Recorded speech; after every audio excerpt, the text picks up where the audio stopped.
Assalamualaikum warahmatullahi wabarakatuh. Halo teman-teman, ketemu lagi dengan caraku 55. Kali ini saya akan membahas yaitu tentang murai batu wajib kerodong atau diablak aja saat di rumah. Ini sangat pengaruh pada burung murai batu sesuai karakter pada burung murai tersebut. Setiap murai batu itu mempunyai karakter yang beda-beda. Ada yang kurang birahi atau kurang emosi. Jadi peran kerodong di sini adalah sangat berperan penting untuk burung murai batu. Jika burung murai batu kurang vektor, berarti kita harus melakukan burung ini gimana agar burung ini vektornya naik.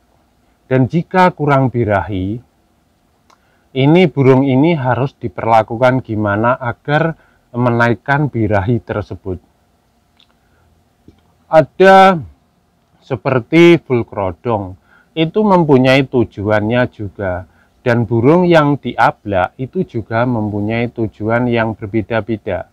Karena di sini burung yang dikerodong dimaksudkan adalah menumbuhkan vektor pada burung murai batu. Dan jika burung jinak ini sangat efektif memang dikerodong. Agar dikerodong ini sebenarnya sangat banyak manfaat. Di antaranya yaitu yang burung jinak, biasanya jinak, itu dikerodong akan tidak jinak atau agak liar. Jadi mulai dari trotol atau yang burung khusus murai batu ternakan, ini memang sebaiknya dikerodong teman-teman. Jadi untuk agar burung ini nantinya tidak terlalu jinak. Kalau dibiasakan diablak, nanti burung akan semakin jinak. Karena untuk burung ternakan sangat beda dengan burung muda hutan atau tangkapan liar dari hutan. Dikerodong ini bukannya harus dikerodong full setiap hari dikerodong, tidak. Jadi aktivitas yang kita lakukan, misalkan kerodong ini dari pagi itu dibuka, diembunkan atau bahkan dijemur.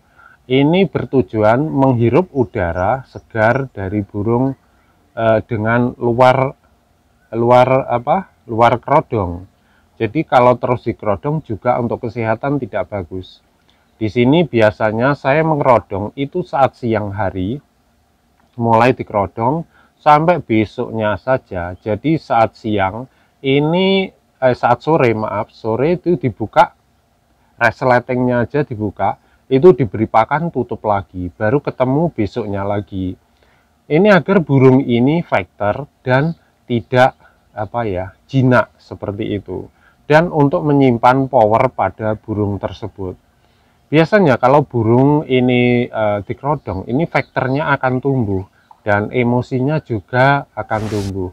Jadi beda lagi dengan burung yang istilahnya burung ini terlalu giras atau bahkan kurang birahi seperti itu, ini dikerodong pun juga tidak bagus.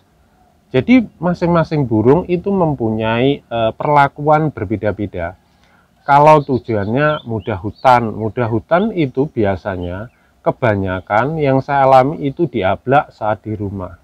Atau yang burung giras, meskipun ternakan ada yang giras, itu diablak aja. Diablak aja ini adalah bisa agar burung ini bisa ketemu orang, sosialisasi, bertatap muka, maksudnya ada orang lewat, jadi dia tidak terlalu gontab atau gelabakan berterbangan. Dan untuk menaikkan birahi pada burung juga bisa seperti ini teman-teman. Jadi pengalaman yang saya jalani merawat seperti burung saya itu, jadi ada yang memang dikhususkan kerodong, ada yang diablak. Ini maksud saya tanpa kerodong. Jadi harian ini diablak, pagi, sore, malam diablak. Jadi kita tempatkan di tempat tertentu agar burung ini tidak ada kleper kupu seperti itu. Karena kalau ada kleper kupu, dampaknya ini sangat bahaya buat burung. Di samping burung itu makan, biasanya mangap-mangap, kadang akan menimbulkan kematian teman-teman. Seperti halnya pada burung ini, Burung ini saya ablak teman-teman, harian ini pagi sampai sore sampai malam saya ablak. Ini memang murai hutan ya, tapi memang rawatannya sudah lama. Jadi saya ablak. Kalau saya kerodong pun waktu mau lomba, 1 hari mau lomba baru saya kerodong. Jadi kesehariannya ini baik di luar atau waktu penjemuran ya begini aja. Kalau kurang gimana nanti perlu sauna atau gimana ya begitu teman-teman. Beda lagi dengan lainnya. Seperti yang di sini, ini harian full kerodong.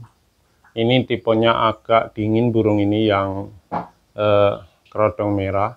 Kalau saya keluarkan saat panas sudah ada, sekitar jam 7, 8, pokoknya panasnya sudah muncul, sinar matahari sudah muncul, ini baru saya keluarkan.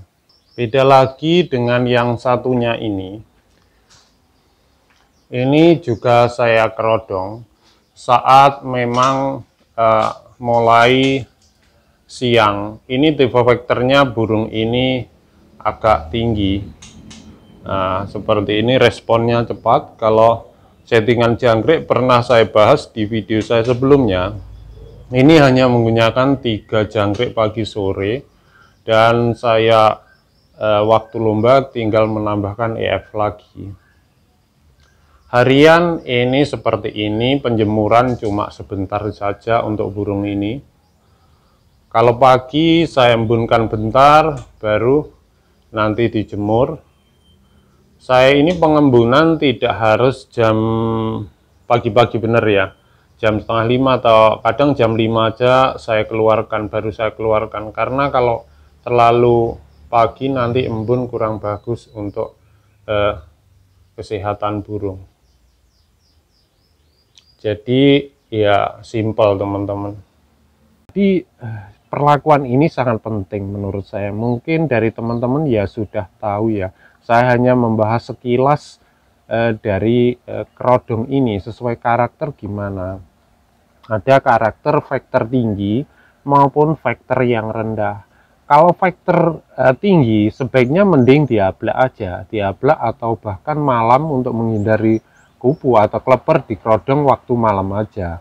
Jadi untuk pagi, siang, sore itu diablak nggak apa-apa. Beda lagi dengan tipe vektor yang dingin. Dingin ini kalau kita ablak, yang justru mau emosi maupun birahi ini akan hilang.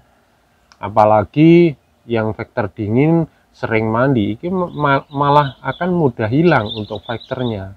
Jadi perlakuan ini sangat berpengaruh pada burung untuk lomba ya. Kecuali kalau burung ternakan atau burung burung-burung yang harian di rumah nggak masalah sih.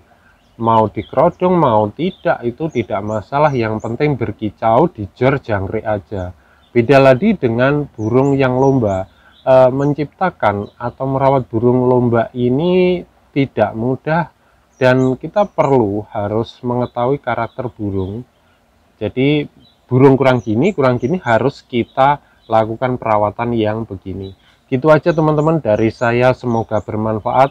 Terima kasih telah menonton. Wassalamualaikum warahmatullahi wabarakatuh.